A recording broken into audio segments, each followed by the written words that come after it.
قرآن مجید کا مقصد قصے کہانیاں سنانا نہیں ہے بلکہ ہدایت ہے۔ ناظرین، قرآن مجید میں اللہ تعالیٰ نے کہا ہے اور یہ لوگ قرآن میں غور نہیں کرتے۔ سورہ یوسف میں موجود ہدایت کے پہلوؤں کا جائزہ لیں گے۔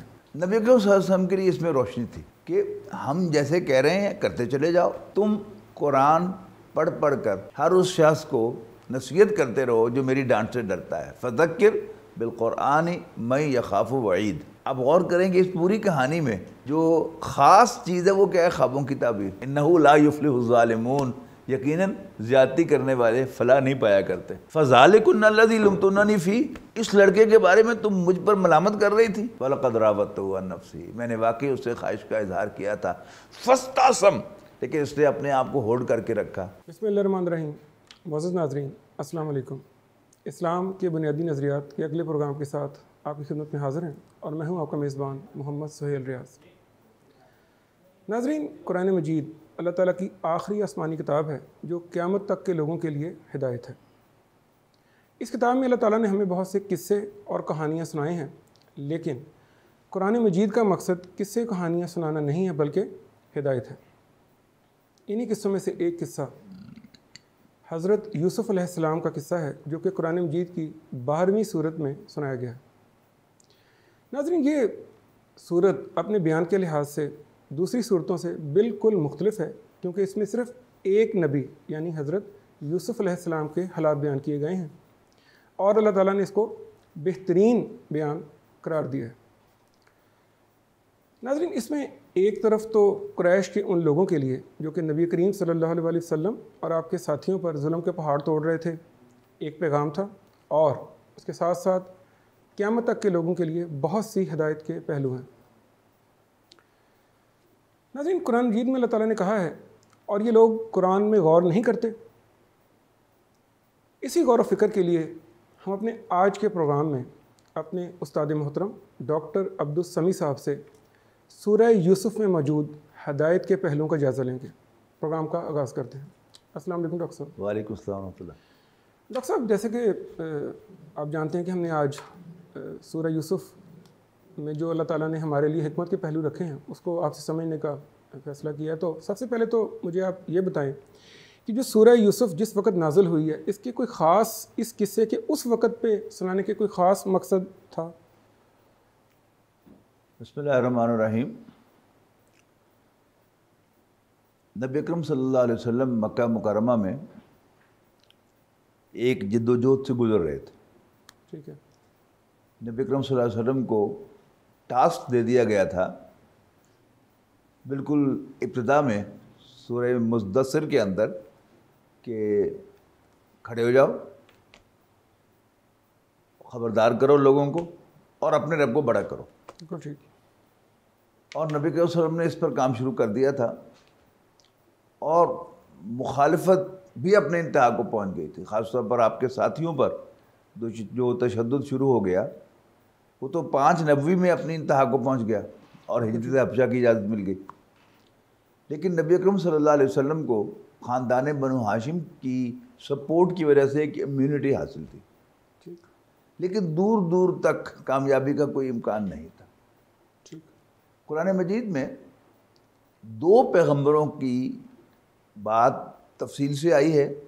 ایک موسیٰ علیہ السلام کہ ان کا تذکرہ کوئی 2.5 پاروں پر پھیلا ہوا ہے، قرآن مجید میں پورا پھیلا ہوا ہے جی۔ اور دوسرا یوسف علیہ السلام کہ قرآن مجید کی ایک ہی صورت میں ایک ہی جگہ پر ان کا انتہائی تفصیل کے ساتھ بالکل کہانی کے انداز میں ذکر ہے۔ ٹھیک۔ ان دونوں کو اگر آپ اکٹھا کریں تو جیسے پورا قرآن مجید نبی اکرم صلی اللہ علیہ وسلم کے لیے ڈائریکشن بھی ہے، موٹیویشن بھی ہے، اور آپ کے لیے امید کی کرن بھی ہے۔ ٹھیک۔ ان دونوں کہانیوں سے نبی اکرم صلی اللہ علیہ وسلم پر یہ واضح کیا گیا ہے کہ دیکھو، موسیٰ کو مارنے کا پروگرام فرعون نے علیہ السلام ان کی پیدائش سے پہلے بنا لیا، لیکن ہمارا بھی کمال دیکھو کہ ہم نے موسیٰ کی پرورش اس کے محل میں کروائی اور پھر موسیٰ کی آنکھوں کے سامنے فرعون کو پانی میں غرق کیا کر دیا۔ اور یوسف علیہ السلام کی کہانی کا بھی حاصل کیا ہے؟ جیسے آپ نے کہا کہ اس میں حکمت کے بہت سے پہلو ہیں، روشنی کی کئی کرنیں ہیں، اس پر تو بعد میں آؤں گا، لیکن پہلے اس موٹا سا جو ایک امپریشن ہے کہ یوسف کے بھائیوں نے جیلس ہو کر، حسد کی آگ میں جل کر یوسف علیہ السلام کو کنویں میں پھینکا. لیکن ہمارا بھی کمال دیکھو کہ ہم نے ان بھائیوں کو یوسف کے سامنے بھکاری بنا کر پیش کیا. چھوٹی بات تو نہیں ہے، بہت بڑی بات ہے. نبی اکرم صلی اللہ علیہ وسلم کے لیے اس میں روشنی تھی کہ ہم جیسے کہہ رہے ہیں کرتے چلے جاؤ. اور کیا کہہ رہے تھے کہ تم قرآن پڑھ پڑھ کر ہر اس شخص کو نصیحت کرتے رہو جو میری ڈانٹ سے ڈرتا ہے. فذکر بالقرآن من یخاف وعید، جو بھی میری ڈانٹ سے ڈرتا ہے تم قرآن مجید کے ذریعے سے اس کو نصیحت کرتے رہو. اب اس میں بظاہر کوئی گول نظر نہیں آتا کہ ٹھیک ہے جی قرآن پڑھائی جاؤ پڑھائی جاؤ پڑھائی جاؤ، لیکن اللہ تعالیٰ نے اسی قرآن کے پڑھائے جانے سے نبی اکرم صلی اللہ علیہ وسلم کو ایک جماعت عطا کی کہ جو ساری مخالفت کے باوجود نبی اکرم صلی اللہ علیہ وسلم پر ایمان لائے اور سارا تشدد مخالفت برداشت کی. اور پھر اللہ تعالیٰ نے خود ہی حالات پیدا کیے. پہلے تو سن 1090 میں بنو ہاشم کی سپورٹ بھی لے لی، ابو طالب کو بلا لیا، اور ابو طالب کے ذریعے سے اور ابو لہب کے ذریعے سے آپ کو خاندان بنو ہاشم سے نکلوا دیا. اور پھر اس کے بعد پھر طائف کا سفر، وہاں سے واپسی، اور پھر اسی سال آگے مدینے کی کھڑکی کھول دی اور 2.5 سال میں ارینجمنٹ ہو گیا کہ آپ مدینہ منورہ منتقل ہو گئے، اور اس کے 7.5 سال کے بعد مکہ فتح ہو. ٹھیک.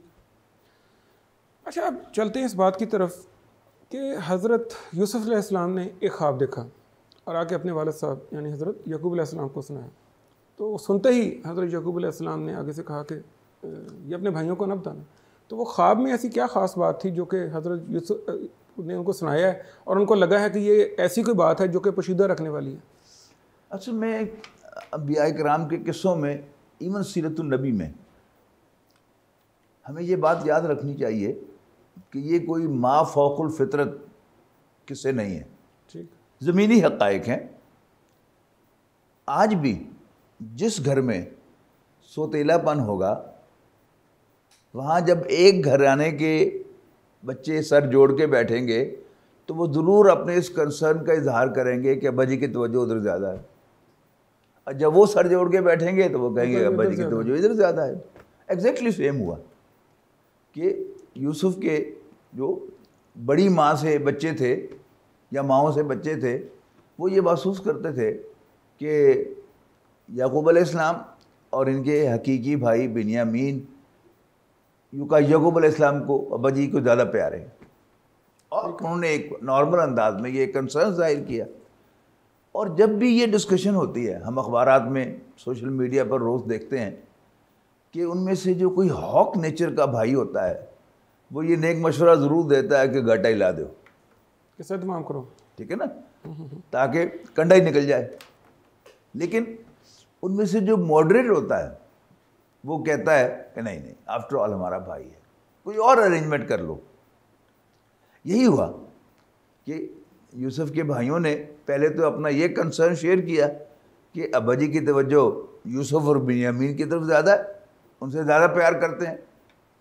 اور پھر ایک کہنے والے نے کہا کہ اقتلوا یوسف، کہ یوسف کو قتل ہی کر دو یا کہیں دور دراز علاقے میں پھینکاؤ. لیکن ان میں سے جو ماڈریٹ بھائی تھا وہ کہنے لگا لا رہا نہیں نہیں، آفٹر آل تمہارا بھائی ہے تو اس کو ایسے کرو. سب سے بڑا بھائی تھا غالباً بس وہ تو اصل میں یہ ساری ریسرچ کی چیزیں ہوتی ہیں، اس کا ہدایت سے تعلق نہیں ہوتا. جب قرآن مجید نے اتنا کہا ہے کہ ایک نے کہا تو بس ہمیں اسی پر اکتفا کرنا چاہیے کہ وہ بڑا بھی ہو سکتا ہے، وہ منجلا بھی ہو سکتا ہے، اور سب سے چھوٹا بھی ہو سکتا ہے ان 10 میں سے. بہرحال جو آدمی بھی ذرا معقول تھا اس نے اس تجویز کو ذرا ایک طرف کرنے کے لیے اس نے کہا کیسے کرو، اس کو کسی گہرے کنویں میں پھینک دو. اور اچھا پھینکنا بھی جو ہمارے ذہن میں آتا ہے کہ دھکا دے کر پھینکیں گے تو مر جائے گا. وہ طریقہ کیا تھا کہ اس کو رسے کے ساتھ باندھ کے لٹکا کر نیچے رسا کاٹ دیا جائے تاکہ وہ نیچے کنویں میں بیٹھے ہوئے ہوں اور پھر کوئی قافلے والا آئے اور وہ نکال کے لے جائے. اور وہی ہوا کہ اب پوری انہوں نے ایک اسکیم تیار کی کہ ابا جی تو وسا نہیں کھاتے یوسف کا، تو انہوں نے کہا کہ جی آپ نے بالکل گھر میں بند کر کے رکھا ہوا ہے یوسف کو، ہم کل پکنک کے لیے جا رہے ہیں تو اس کو بھی ہمارے ساتھ بھیج دیں، یہ کھیلے کودے گا، کھائے پیے گا تو انجوائے کرے گا۔ تو یعقوب علیہ السلام نے کہا کہ اصل میں مجھے ڈر لگتا ہے کہ تم اسے لے تو جاؤ گے لیکن اس سے غافل ہو جاؤ گے اور کہیں چھوڑ کے چلے جاؤ گے اور بھیڑیا کھا جائے گا اس کو۔ تو بھائیوں نے کہا، بیٹوں نے کہا کہ ابا جی چھڈو گل، ہم اتنے سارے اور بھیڑیا کھا جائے اس کو، پھر تو ہم کسی جوگے نہ ہوئے۔ بہرحال ون وے اور دی ادر وہ یعقوب علیہ السلام کو راضی کرنے میں کامیاب ہوئے اور لے گئے، اور اسکیم کے مطابق انہوں نے کنویں میں اتار دیا ینگ یوسف کو، اور آ کر رات کو ٹسوے بہانے لگے ابا جی کے سامنے، اور وہ خون بھی لگا کے لے کے آئے تھے اپنے خیال کے مطابق، لیکن چور جو ہوتا ہے نا کوئی نہ کوئی اپنا نشان چھوڑ جاتا ہے، یعنی وہ قمیض پھاڑنا بھول گئے کہ جیسے بھیڑیے نے آرام سے قمیض اتار کر ان پر حملہ کیا ہو۔ تو یعقوب علیہ السلام بھی سمجھ گئے کہ یہ سب یہ فراڈ ہے ان کا۔ سر یہاں پہ ایک چیز تھوڑی سی میں ایڈ کرنا چاہوں گا آپ سے کہ کیا ان کو اپنی جو بصیرت تھی ان کی، وہی کیونکہ اللہ کے نبی تھے، کہ اس کے لحاظ سے، اور وہ جو خواب انہوں نے دیکھا تھا کہ سجدہ کرنے والا، اس کے لحاظ سے پتہ تھا کہ جو یہ بتا رہے ہیں یہ جھوٹ ہے، یہ حضرت یوسف فوت نہیں کامن سینس میں، یہ کامن سینس کی بات ہے کہ جیسے میں نے کہا نا کہ وہ نشان چھوڑ گئے، تو سمجھدار آدمی سمجھ جاتا ہے، یعنی آپ کا کوئی ملازم کوئی ہیرا پھیری کرے تو آپ اس پر کوئی جرح نہ کریں، لیکن سمجھ آپ کو آ جاتی ہے کہ یہ ہیرا پھیری کر رہا، صحیح ہے، ٹھیک ہے نا، بالکل نارمل ہے۔ اس کے بعد کیا ہوا کہ جب بھی انسان کوئی غلط کام کرتا ہے تو اس کو فکر رہتی ہے کہ آگے کیا ہوا۔ سعودی عرب میں ایک فلپین نرس قتل ہو گئی اور اس کی ڈیڈ باڈی جو ہے وہ پھینک دی گئی ایک فلتھ ڈپو پر۔ اب پولیس نے جب رپورٹ ہوئی تو پولیس نے بڑی عقلمندی کا ثبوت دیا اور اس کو وہاں سے اٹھایا نہیں اور نہ اس کی خبر دی، بلکہ اٹھا بھی لیا تو خبر نہیں دی۔ اچھا، اب 3 دن ہو گئے وہ ٹی وی پر بیٹھا سامنے، روز دیکھتا رہتا تھا کہ اب خبر آئے گی، اب خبر آئے گی، اب خبر آئے گی۔ تو آخر وہ ایک دن جو ہے وہ دیکھنے کے لیے گیا کہ ابھی لاش وہیں پڑی ہے یا کیا ہے۔ تو اب انہیں ادھر ادھر دیکھ کے وہ فلتھ ڈپو کی طرف گیا تو وہیں پر پولیس جا کے پکڑ لیے، یہاں کیا کر رہے ہیں۔ تو یہ انسان میں ہوتا کیا ہوا کیا کہ دے کر اب وہ وہیں پر باری باری جو ہے وہ کوئی ایک بھائی جو ہے وہ منڈلاتا رہتا تھا اس کنویں کے قریب کہ اتنے میں کوئی قافلہ گزرا اور انہوں نے اپنا جو ڈول تھا وہ پھینکا۔ اس کو بھی سمجھیں کہ وہ جو ٹرائی پاٹ لگا کر اس کا کیا جاتا ہے، اس لیے کہ اگر رسی سے کھینچا جائے تو پھر تو ممکن نہیں ہے۔ جب وہ ٹرائی پاٹ کے ساتھ وہ پلی کے ذریعے سے کھینچنے والے ہوں گے تو یوسف علیہ السلام اس بکٹ کے ساتھ نکل کے باہر آ گئے۔ باہر آ کے اس نے دیکھا او یہ تو بڑا خوبصورت لڑکا ہے، یہ تو غلام ہاتھ لگ گیا۔ تو اس پر انہوں نے خوشی منائی، لیکن ساتھ ہی وہ سارے بھائی جو ہے وہ پہنچ گئے، ہے یہ تمہارا لڑکا ہے، اچھا تمہیں خریدنا ہے، کتنے پیسے دیتے ہو؟ اور جتنے اونے پانے پیسے انہوں نے دیے وہ لے کر، مطلب کیا تھا ان کو بیچنا مقصد، پیسے کمانا مقصد نہیں تھا، مقصد تھا کہ کہیں دور چلا جائے، اور وہی کیا انہوں نے۔ اب یوسف علیہ السلام بکتے بکاتے، جیسے کوئی بھی غلام جو ہے وہ بکتا ہے، خوبصورت ہے بہت زیادہ، بکتے بکاتے مصر کی جو غلاموں کی منڈی تھی اس میں پہنچ گئے۔ اب اللہ تعالیٰ کا انتظام تھا کہ وہاں جو بہت بڑا وزیر تھا مصر کا، بے اولاد تھا، وہ آیا اور اس نے یہ غلام جو ہے پسند کیا اور اس نے بھی منہ مانگے دام دے کر وہ خرید لیا، گھر لے گیا۔ اور قرآن مجید نے بڑا خوبصورت وہاں پر تبصرہ کیا ہے کہ اس نے جا کر اپنی بیوی سے کہا اکرمی مثواہ، اس کا اچھی طرح خیال رکھو، عسیٰ ینفعنا، کیا پتہ یہ ہمیں فائدہ دے، او نتخذہ ولدا، یا ہم اس کو بیٹا ہی بنا لیں۔ اچھا، وہاں فرمایا ہے کہ یوں ہم نے یوسف کے پاؤں جمائے مصر میں۔ یہ جو وزیر مصر تھا یہ وہاں کا حکمران ٹائپ تھا یا کوئی وزیر ٹائپ؟ وزیر، بڑا عہدے پہ تھا کوئی؟ ہاں جی، ٹھیک۔ تو وہاں ایک قرآن مجید نے بات کہی ہے، یوں ہم نے یوسف کو مصر میں اسٹیبلش کیا اور اس کو خوابوں کی تعبیر کا علم بتایا، اور وہاں الفاظ ہیں کہ اکثر لوگوں کو اس بات کا پتہ نہیں ہے. یعنی آپ غور کریں کہ اس پوری کہانی میں جو خاص چیز ہے وہ کیا ہے؟ خوابوں کی تعبیر. حضرت یوسف نے 2 خوابوں کی تعبیر بتائی. 3 خوابوں کی کہہ لیں, 2 وہ جو جیل کے قیدی تھے اور تیسرا بادشاہ. اور وہ جیل سے نکل کر وہ سب سے بڑے ایوان میں پہنچ گئے. تو وہاں پر فرمایا کہ یہ اللہ تعالیٰ جو اپنی, مجھے الفاظ یاد نہیں آ رہے کہ قرآن مجید کے الفاظ وہاں پر کیا ہیں, لیکن وہاں یہ بات ارشاد فرمائی گئی ہے کہ ہم نے خوابوں کی تعبیر سکھائی اور یوں ہم نے یوسف کو وہاں پر اسٹیبلش کیا, لیکن لوگوں کو اس بات کی خبر نہیں ہے. ٹھیک ہے. اس کے بعد کیا ہوا؟ گھر لے گئے. اب حضرت یوسف علیہ السلام ایکسٹرا آرڈنری ہینڈسم تھے. نارملی کیا ہوتا ہے کہ جب بھی کوئی عورت جوان, پوری نہ بھی ہو لیکن ینگ لکنگ ہو, آپ کی کلوز کانٹیکٹ میں ہوگی تو آپ کا ضرور اس پر دل آئے گا. جتنی بھی نوکرانیاں گھر میں کام کرتی ہیں, میٹرنٹی کے موقع پر سالیاں گھر میں آتی ہیں, اس کا کوئی سروے شاید آپ کو یوٹیوب پر یا اس پر گوگل پر مل ہی جائے تو آپ حیران ہوں گے کہ جہاں بھی ایسا کوئی معاملہ ہوتا ہے تو چند چڑھتے ہیں. لیکن آپ ہارڈلی سنیں گے کہ کوئی خاتون خانہ جو ہے وہ اپنے نوکر کے ساتھ انوالو ہو. لیکن یہاں کیا تھا, یعنی حضرت یوسف علیہ السلام ایکسٹرا آرڈنری ہینڈسم تھے. اس سے پہلے ایک پروگرام میں آپ کو یاد ہوگا, ہاں جی بالکل, کہ ہم نے ذکر کیا تھا کہ حضرت یوسف علیہ السلام چونکہ ایکسٹرا آرڈنری ہینڈسم تھے, لہذا وہ ارریزسٹیبل ہو گئے اس خاتون کے لیے بھی کہ جس کے گھر میں وہ پل کر جوان, جس نے پرورش کی اس کی. جی.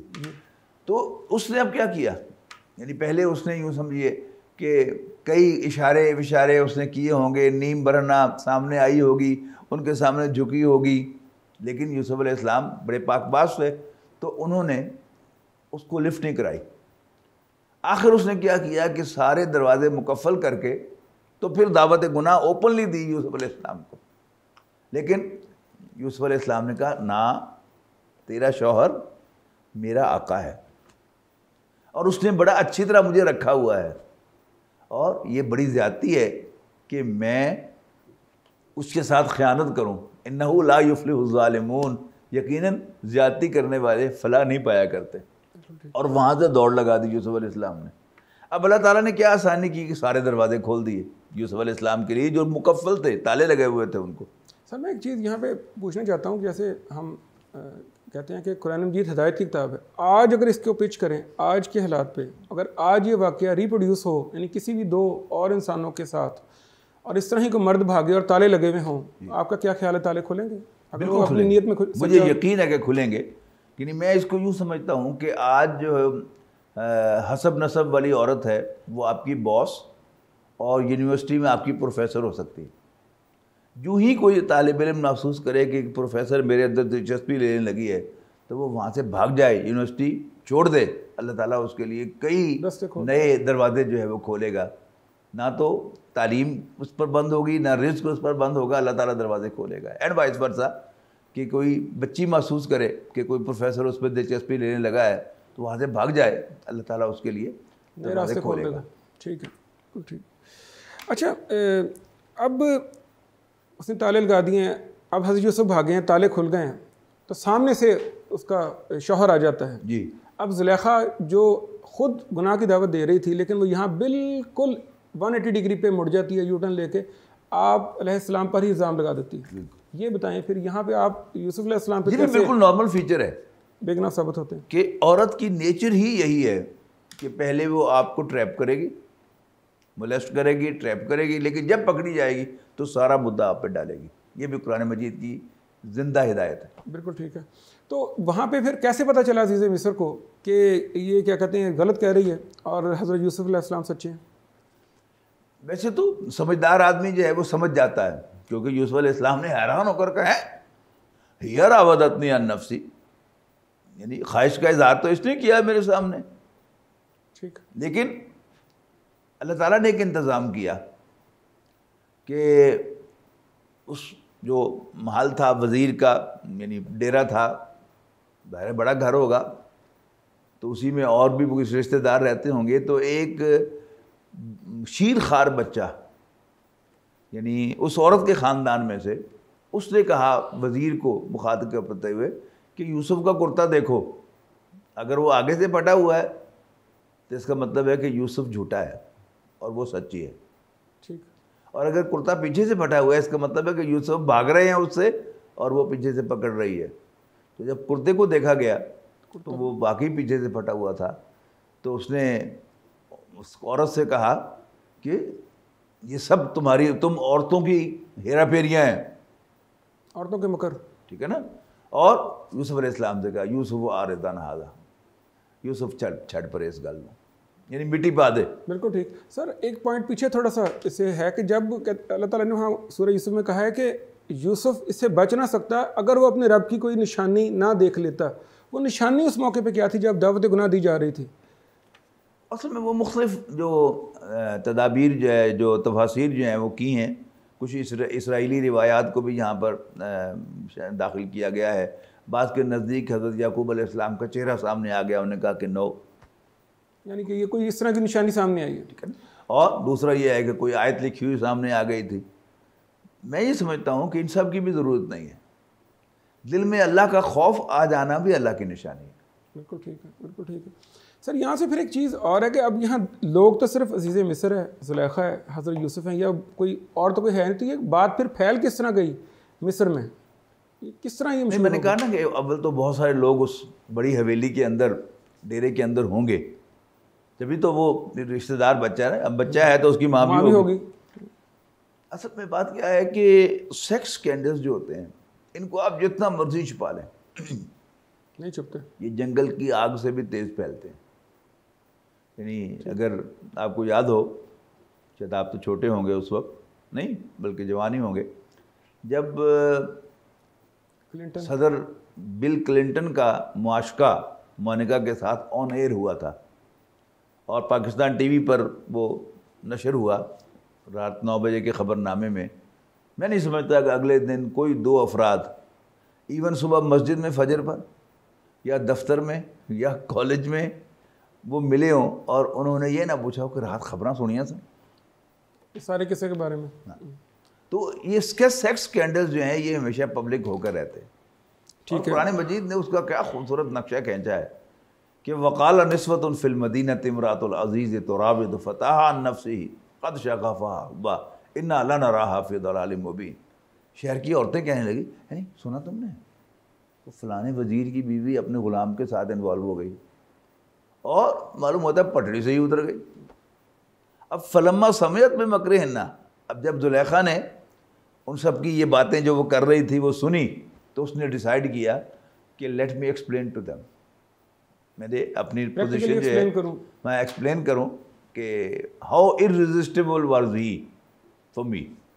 لہٰذا اس نے کیا کیا، ایک باقاعدہ اسکیم بنائی کہ ان سب عورتوں کو، ظاہر ہے ایک وزیر کی بیوی دعوت پہ بلا رہی ہے تو وہ باقی وزیروں اور سیکریٹریز کی بیویوں ہی کو بلائے گی نا، اعلیٰ جو اعلیٰ منصب کے لوگ ہیں، رینک کے خواتین ہیں، تو ان کے لیے ایک دعوت ارینج کی اور کھانے پینے کا بندوبست کیا اور چھری کانٹا بھی دیا، لیکن یوسف علیہ السلام کو وہاں انگیج رکھا کہیں کچن میں یا ادھر ادھر آس پاس، اور باقی جو ملازمین ہیں وہ وہاں پر چیزیں سرو کر رہے ہیں، پلیٹیں پھل رکھ رہے ہیں، لیکن وہ سب عورتیں جو ہیں وہ وہاں کیا کرنے آئی ہوں گی، بھوکی تو نہیں ہیں obviously نہیں، بڑی کلاس کی ہیں، تو اب وہ ایک دوسرے سے پوچھ رہی ہوں گی کہ بھلا وہ کون سا لڑکا ہے ان میں سے، یوسف کون سا، بھلا کہتی پتہ نہیں، اس لیے کہ جتنے بھی وہ ملازمین نظر آ رہے تھے وہ کوئی بھی ایسا نہیں تھا کہ جو اتنی بڑی عورت کی مت مار دے، اور خود ان کے ہاں بھی ملازمین اور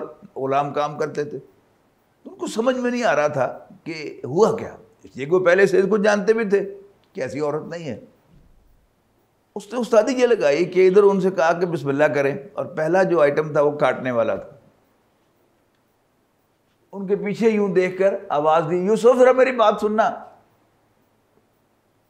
تو جو ہی انہوں نے یوسف کا نام سنا کہ وہ پیچھے سے بلا رہی ہے تو غیر ارادی طور پر کاٹتے کاٹتے انہوں نے پیچھے دیکھا اور ہاتھ پہ کٹ آ گیا۔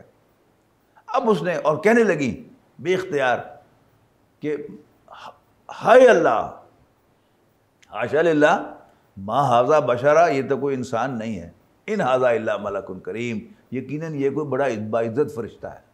اب وہ شیر ہو گئی، وہ کہنے لگی دیکھا تم نے اپنا حال، فذالکن الذی لمتننی فی، اس لڑکے کے بارے میں تم مجھ پر ملامت کر رہی تھی، دیکھا جو تم نے اپنا حال، یس وَلَقَدْ رَاوَدتُّهُ عَن نَفْسِهِ، میں نے واقعی اس سے خواہش کا اظہار کیا تھا، فَاسْتَعْصَمَ، لیکن اس نے اپنے آپ کو ہولڈ کر کے رکھا، یعنی اقبال جرم کر لیا۔ ہاں، وَلَئِن لَّمْ يَفْعَلْ مَا أَمْرُهُ، اور اگر اب بھی یہ میری بات نہیں مانے گا، لَيُسْجَنَنَّ، تو جیل میں ڈال دیا جائے گا، وَلَيَكُونَ مِنَ الصَّاغِرِينَ، اور یہ بے عزت ہو جائے گا۔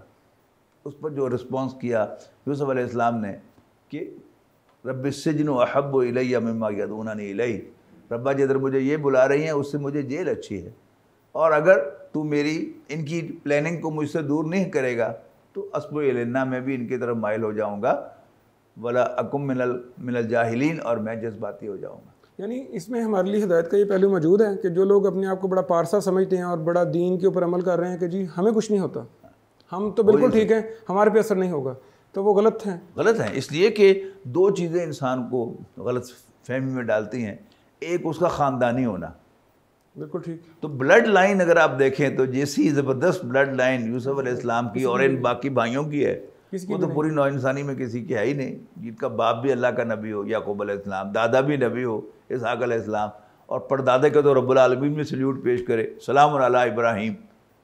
تو اور دوسری طرف انسان کو یہ غلط فہمی ہوتی ہے کہ میں نیک آدمی ہوں، میں قرآن پڑھاتا ہوں، میں دین کا خادم ہوں، میں مبلغ ہوں، کوئی چیز نہیں ہے، نبی سے بڑھ کے متقی کوئی نہیں ہوتا۔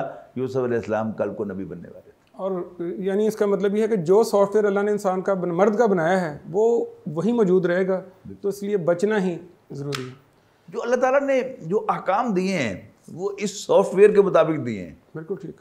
سطر کے احکام، سیگریگیشن کے احکام، حجاب کے احکام، بالکل ٹھیک۔ ڈاکٹر صاحب آپ کا بہت شکریہ کہ آپ ہمارے پروگرام میں تشریف لائے، لیکن یہ قصہ ابھی جاری ہے، انشاءاللہ تعالیٰ ہم آپ کو دوبارہ دعوت دیں گے اور اس کا جو باقی ہاف موجود ہے ہم آپ کو اسے سمجھیں گے۔ اس کے ساتھ ہی ناظرین ہمارے آج کے پروگرام کا وقت اب ختم ہوتا ہے۔ ناظرین جیسا کہ استاد محترم نے فرمایا، دنیا میں ہونے والا کوئی بھی واقعہ کوئی حادثہ نہیں ہے، یہ دنیا حادثات کے لیے نہیں بنی۔ اللہ تعالیٰ کا ہر واقعہ اور قصہ سنانے میں ہمارے لیے ایک بہت بڑا مقصد اور ہمارے لیے بہت بڑا ہدایت کا پہلو ہے۔ جیسا کہ ہم نے سورہ یوسف کے جتنا ابھی ہم نے علم حاصل کیا ہے اس میں ہمیں پتہ چلا ہے کہ بھائیوں کی حسد کی وجہ سے جو سازش تھی، اللہ تعالیٰ نے اس کو کیسے ترتیب دیتے دیتے آپ علیہ السلام کو مصر کے ایک اعلیٰ گھرانے میں جگہ دے دی ہے، اور یہاں سے جو آئندہ چل کر آپ مصر کی حکمرانی تک پہنچیں گے، وہ سلسلہ اللہ تعالیٰ کی خاص ایک تدبیر ہے جس میں ہمارے لیے بہت ساری نشانیاں ہیں۔ انشاءاللہ تعالیٰ اپنے اگلے پروگرام میں اسی سلسلے کو جاری رکھیں گے۔ تب تک کے لیے اجازت، اللہ حافظ۔